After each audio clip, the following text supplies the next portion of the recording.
A man freed thousands of alien women from an eternal prison. They chose him as their savior.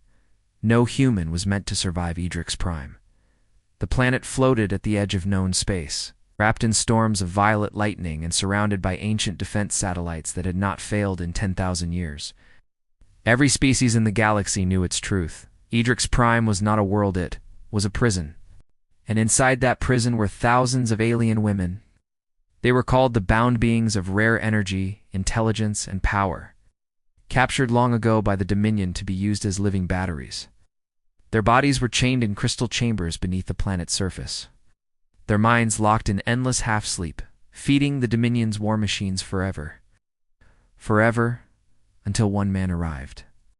His name was Elias Kane. He was not a soldier, not a general, not a chosen hero.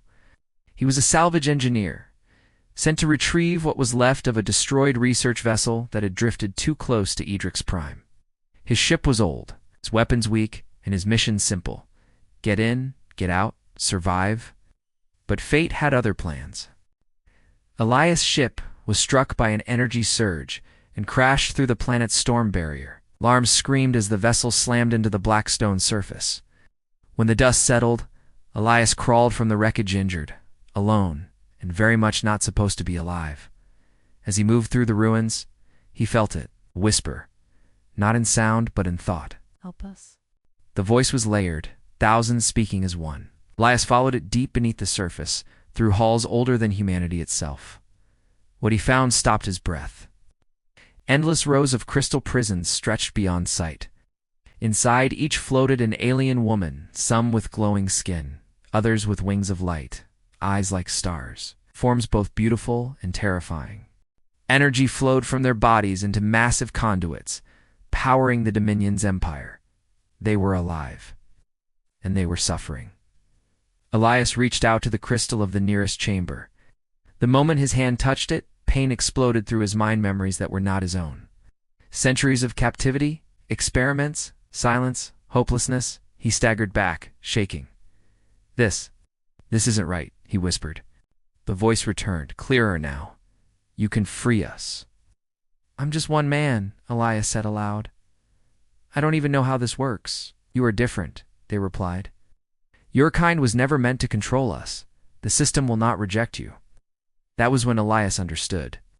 The prison was keyed to Dominion genetic alien overlords who believed no human would ever reach this place. Safeguards did not recognize him as a threat. They recognized him as nothing, and that made him invisible. The Dominion arrived within hours.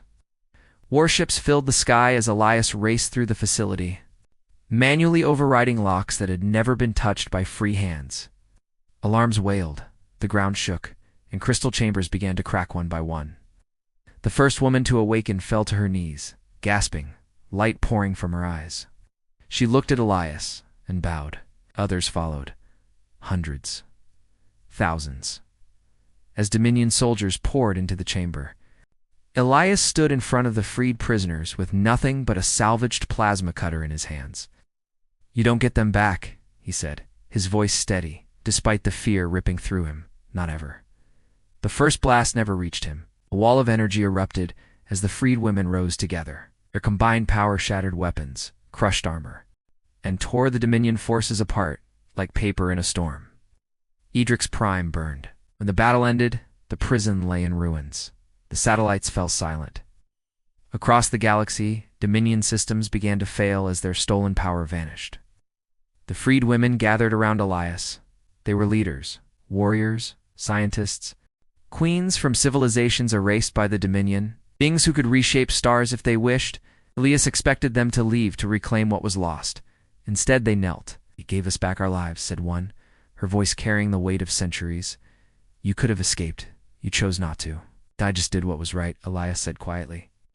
"That," she replied, "is why we choose you." "Choose me for what?"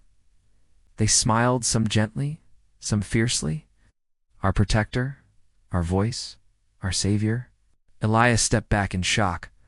"I don't want to rule anyone. We do not want a ruler," another said. "We want someone who remembers what it means to be human." News of Edric's prime spread like wildfire. The Dominion fell within months. Worlds once silent rose in rebellion. At the center of it all stood a human in change, unenhanced, refusing titles. But history gave him one anyway. The liberator of the bound. Elias never sat on a throne. He traveled with them instead, helping rebuild worlds, standing between them and those who would fear or exploit them again. Wherever he went, thousands followed, not because he was powerful, but because he was kind. And in a galaxy built on domination that made him something far rarer than a conqueror, it made him a savior. Moral: true heroes are not those who seek power, but those who refuse to look away from suffering, even when the cost is everything.